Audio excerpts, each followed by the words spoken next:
Voting is a civic duty. Let's register on the electoral list. This is a message from Equinoxe Television.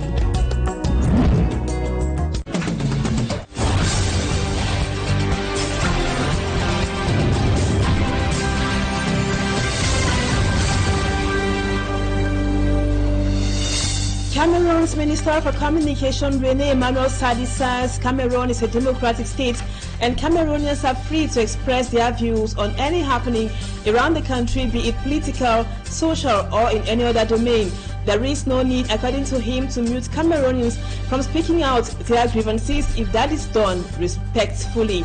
Rene Emmanuel Sadi's outing comes on the heels of the prefect from Fundi's communique, in which he threatened somehow to expel anyone from the Fundi division of the Central region who attempts to speak negatively against state institutions. Details in this edition of the news. And as the rainy season continues, most neighborhoods in Douala are completely flooded or inundated. Today we take you to the Grahanga neighborhood in Douala, in Bonaberi precisely, where the people woke up with their feet in water this morning. And also we will bring you updates of the Martinez Zogo murder affair. You will hear from the family lawyer in just a moment. Those are our major stories.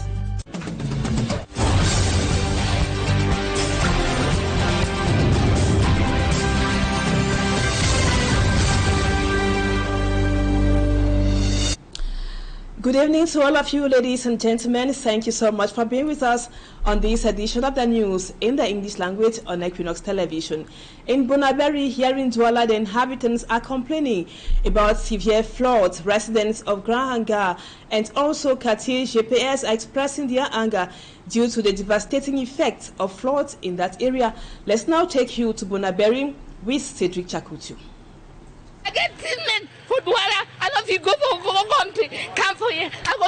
This is the cry of a woman who has been living with floods in her home since the beginning of the rainy season. Like her, inhabitants of Entre Matango Grahanga, a neighborhood in Bonaberi, Douala 4 subdivision, are devastated, worried and angry due to floods in their area, which causes enormous damages.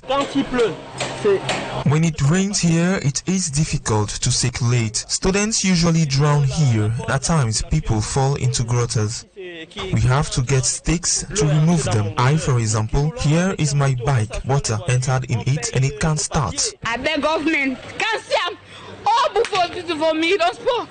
Don't sport, no nothing. Any day it goes to Bible, any day it goes to Bible, I will do it. Some kilometers away, residents of Bonambape, precisely at Quartier GPS, still in Bonaberi, are also facing the same difficulties during the rainy season. Here, water anytime rain falls enters into our houses and we are at times obliged to wait hours. When rain falls, so for school picking them for go school, the thing over disturb week.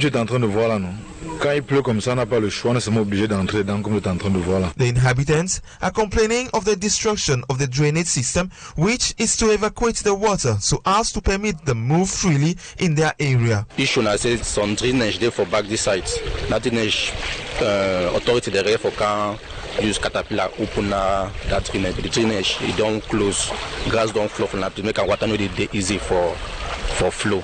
Added to the challenges they face in their area is the heap of decomposing waste lining the streets, causing a significant health and environmental problem to the inhabitants, a situation they hope gets concrete solutions.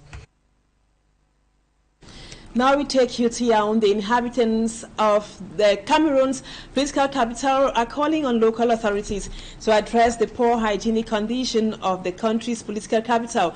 They say the haphazard disposal of waste in some neighborhoods like Melen and Monte Chapelle-Obili is causing more health problems to the local inhabitants. Smart Jikan Gabriel tells us more.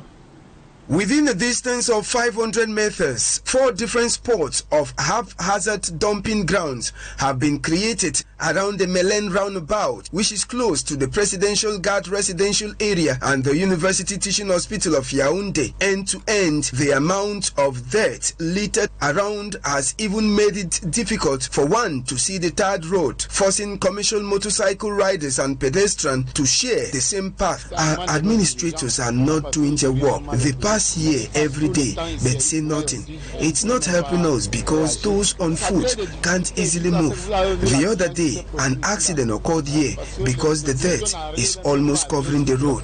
We wake up sometimes at 3 or 4 a.m. With our shovels, we struggle to liberate the road from dirt. We can't do otherwise. It makes me feel uncomfortable. At Montesha Pelobili, another neighborhood which has been taken over by dirt, it was the same scenario we met. Even though part of the garbage was removed, the zone still looks very dirty. In an attempt to fight against this situation, traders who used to sell around the zone finally accepted defeat and have relocated their businesses to other areas. If the amount of dirt in Yaoundé has been blamed on the low rate of its collection by the company in charge of waste, the uncultured attitudes of certain individuals have also been blamed for the current situation. Sometimes when people come to throw their waste, instead of doing that inside the bin they throw on the ground, we drive them every day, but they don't want to understand us. How can one send a child of between 4 to 5 years to throw dirt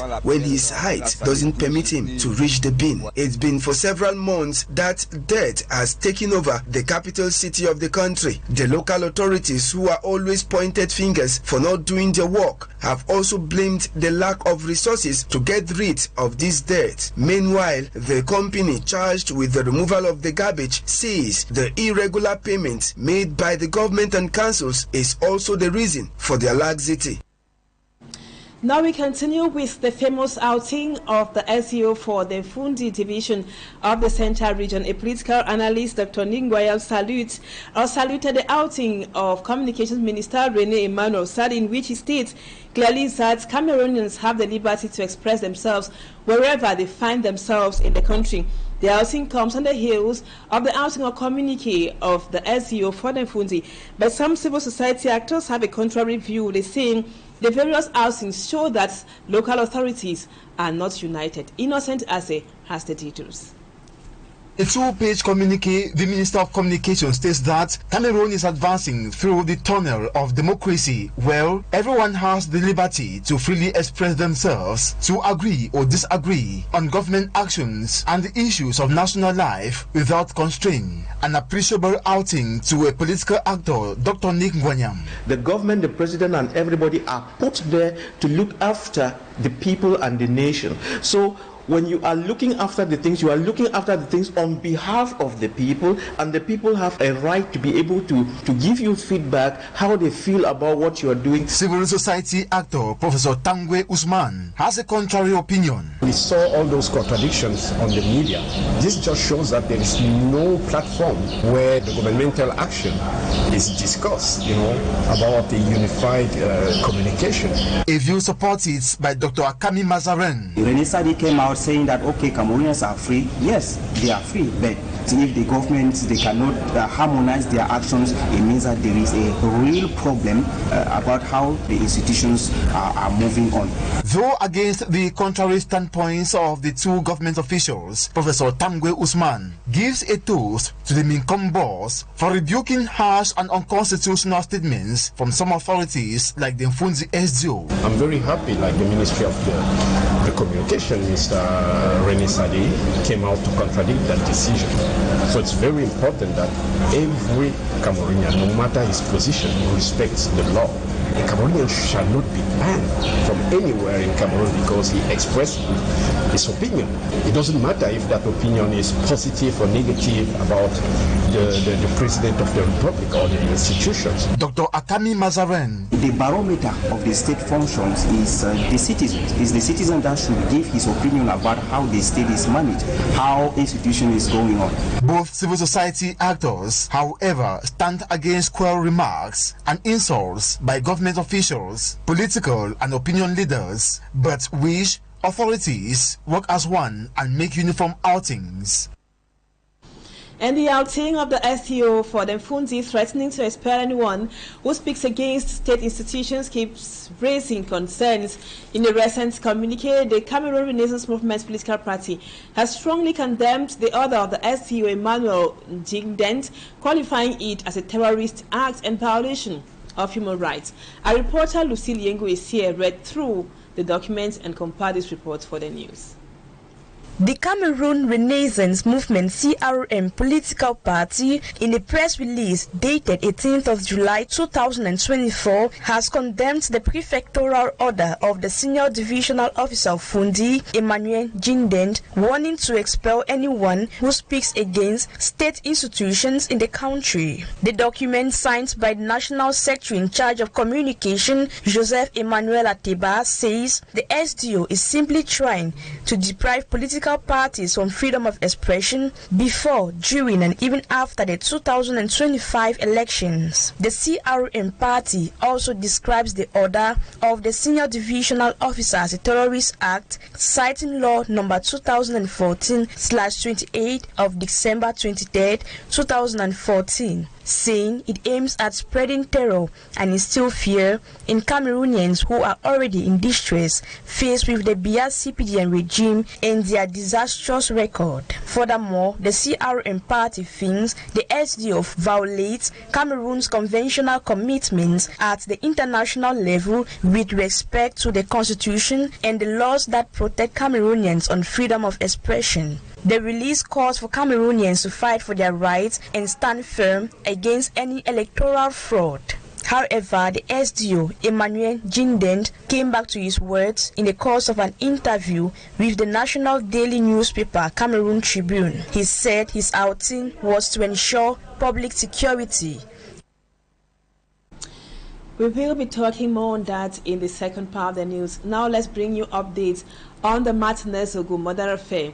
The Central Court of Appeal has upheld the decision of the Yaoundé military courts concerning the request for the Martinez Zogo capital murder case filed by lawyers handling the matter. Lawyers of both positions or parties in the case have been asking for the case file, but the Yaoundé military court has refused to grant their request. The next hearing of the case at the Yaoundé military court is scheduled for July 29, 2024.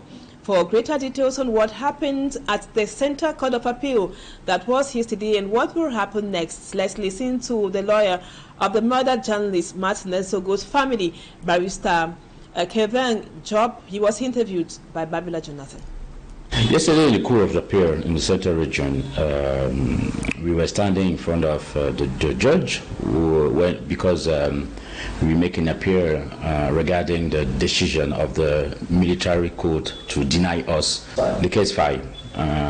So the judge said yesterday that the judge confirmed the decision of the military court. By doing that, it is a kind of miscarriage of justice, because the judge didn't want to decide. He just said that in Cameroon there is no law who allow the judge or the prosecutor to give the document, to give the case file to the party. And he also said that the only moment the party can have the case file is when they make an appeal. So in the first degree, you don't have to have you cannot have the file, but in second degree, when you make an appeal, you are allowed to have the file.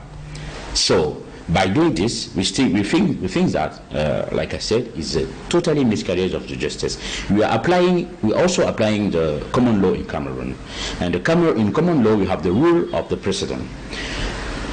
Yesterday, during the hearing, we showed to the court that the military court already gave the lawyer the document when in the same case, in the case of assassination, 29 July. We are going to ask the Supreme Court to say the law, to decide if, as a party, we can stay in this situation that we are defending our customers and we can't have any document. Now let's talk education. In less than 2 months, pupils and students in Cameroon will resume schools or classes for the next academic year. And in an attempt or effort to end the spread of clandestine schools in Cameroon and in the littoral region, to be more precise, the Minister for Secondary Education, Professor Nalova Lyonga, has published a list of clandestine schools in the littoral region. So actors of the sector blame the government for not doing a proper follow-up after the shutdown, this encouraging corruption as some schools, school proprietors pay to remain operational. Mala Glory has more in the report which comes up next. About 171 secondary schools from different regions in Cameroon will be shut down at the beginning of the next academic year. The littoral region tops the list with at least 67 clandestine schools, followed by the central region with 46 schools. The list published by the Minister of Secondary Education has been criticized by many. Due to the economic situation of the country, many people look for different ways of making money, to the extent of creating schools without taking into consideration what it takes to engage in such a project.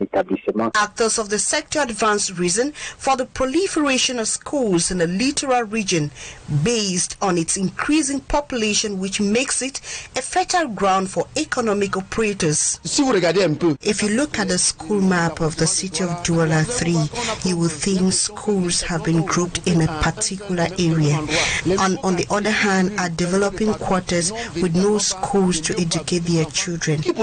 The Littoral Regional Delegate for Secondary Education, during their last evaluation meeting on schools in the littoral region, she affirms that the government alone cannot manage the education of such a population. However, call on school proprietors to respect the norms of creating a school. It's not easy for the government to handle that alone, reason why we call on those schools to be in conformity with the rules.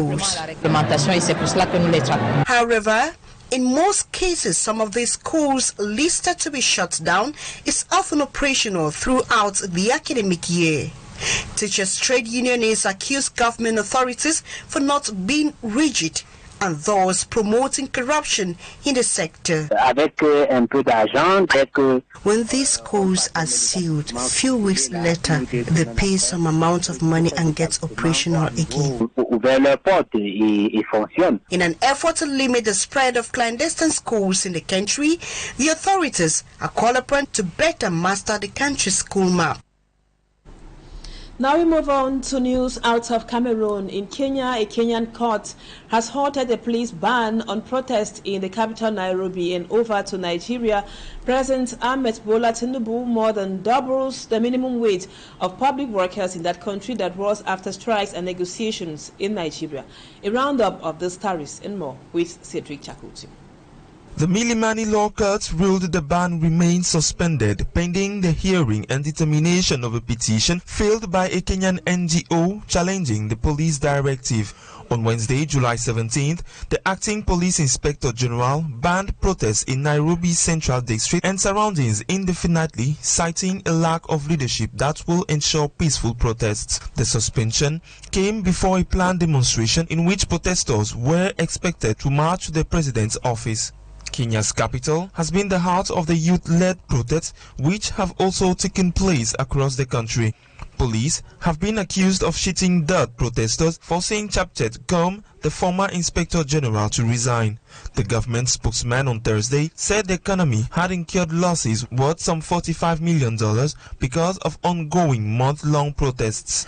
Elsewhere, public sector workers in Nigeria on the minimum wage will see their salaries double after the government reached an agreement on Thursday with labor unions that have been threatening for the strikes as the cost of living spirals. The new minimum monthly wage is set at 70,000 naira, 6 times lower than what the unions were demanding. We're happy to announce today that both the federal government and the organized labor have agreed on an increase on the 62,000 naira minimum wage.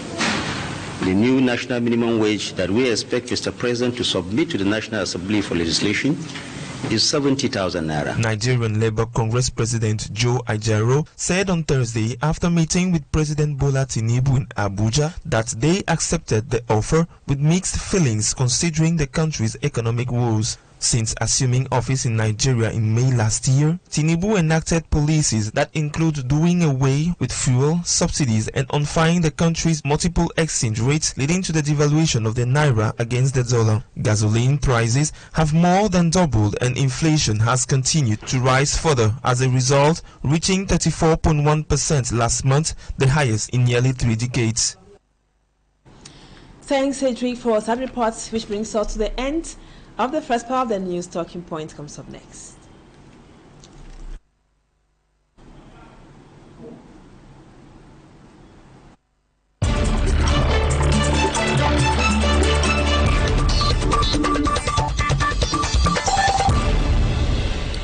Welcome back, viewers. Our guest tonight is Dr. Nick Nguayam. He is a political analyst and also an educationist. Doctor, thank you so much for accepting to be our guest on Talking Point tonight. Today we come back to the threat by the Funti SDO to expel from his area of command people who dare to speak negatively against the state or state actors. Following several angry reactions, Communication Minister Rene Emmanuel Sadi seems to have corrected somehow the SDO. Rene Emmanuel Sadi insists that Cameroon is a democratic nation and freedom of expression is allowed if only it's applied respectfully. Dr. Nick Nguayam, how can you analyze the minister's outing that was yesterday?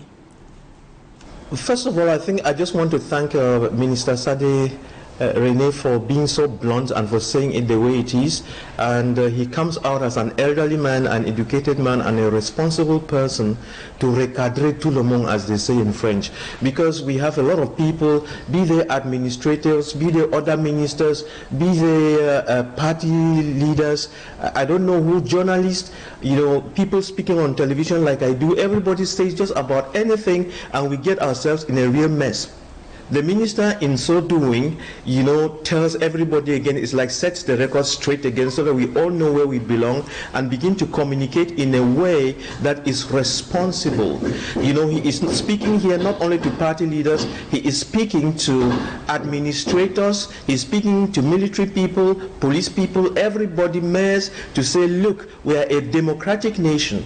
People have the right to express themselves. There is no reason that you would give people the opportunity to create 375 political parties, 67 political parties, and so many television, radios, and I don't know what, and then you expect that they will all read and talk from the same script. It's not possible. And now, Dr. Nick, letting Cameroonians to say whatever they want, whenever and however, don't you think it can lead to disorder and cause people to be unnecessarily insolent sometimes? It's a very welcome thing that people should talk about government issues, because these are issues that make up their lives. What am I saying? The government of Cameroon, or whoever does not own Cameroonians and does not own the country, the government, the president and everybody are put there to look after the people and the nation. So when you are looking after the things, you are looking after the things on behalf of the people, and the people have a right to be able to give you feedback, how they feel about what you are doing, what is going on, and so on. So for people to be able to speak out and say, look, we are not happy with the state of our roads, we are not happy with one or two things, there is nothing wrong with that. It's called for. It's that continuous dialogue in the society that builds the society. It's not if we are not in a piggery here, or we are not cows where we only make more when we are hungry. No, we express our minds, and you have no right to say we should not express our minds, because you are working on behalf of the people. You are working on behalf of the people. It doesn't matter who you are. That's the first thing you should know. The president works on behalf of the people. The president of Cameroon does not own Cameroonians. The parliament does not own Cameroonians. All ministers put together do not own Cameroonians. And this is the mistake that people have made in Kenya, and the country has gone into flames. Dr. Nick Nguayam, let's look at it this other way. Maybe the STA was just trying to caution loud critics. Was the problem maybe at the level of his tone or choice of words? Give people their space to be able to express themselves. Don't talk to them as if they are your children. Don't insult them. Many of them are your teachers. Many of them are more intelligent than you. Many of them have more substance than you. It just happens that when there are two drivers in a car, not all of them can drive at the same time. Just so because you occupy a space does not mean you are the best. And therefore, when you're talking to a population or talking to people, you ought to be very careful how you say it, either spoken word, written word, or whatever. So we ought to be very careful the way we communicate. We ought to be very careful what we are telling people, and should always be the truth. And whatever you say should be good. It should be to meet up with the general good. It should not be because you want to protect yourself or something like that. No. Cameroon belongs to everybody, and everybody has a right to be anywhere in this part of the country. You have the right to say what you want, as long as you don't insult people, as long as you don't call for violence, as long as you don't say things that will cause trouble. Criticize whatever you want to say, but criticize to build. Don't criticize to break. That's the bottom line. Be constructive in your criticism, and nobody will stop you, and nobody has the right to tell you not to criticize. So that's your opinion, Dr. Nick Ngoyam. Now, let's try this. At what moment should Cameroonians be allowed to freely criticize or be critical of public institutions or public personalities? If you take money to build a road and don't know which minister or to do what, and you don't build a road, people have the right to talk about it. You take money to build a hospital for COVID, for can, for other. If you don't do it, people have a right to talk about it. You cannot take money and not do something, and then when people are talking, you say they should not talk. They will talk. And if you refuse them from talking, you know what happened to the Gen Z in Kenya? That is the kind of thing you are calling for. People are very angry, so we ought to be very careful how we are communicating. And I think Minister René Sadi has sent out a clear message to everybody. We have many radio stations, many TV stations, and I see a lot of people talking on radio, TV, and so on. If you are invited on a TV station, it doesn't matter who you are, professor, whatever, opposition or CPDM or whatever, be very responsible in your communication. Don't tell lies, don't insult people, just speak in a manner as to address the issues and solve the problems, and we will be able to build a better country. Because remember, when I'm on television like now, I talking to you now is a huge responsibility that I take.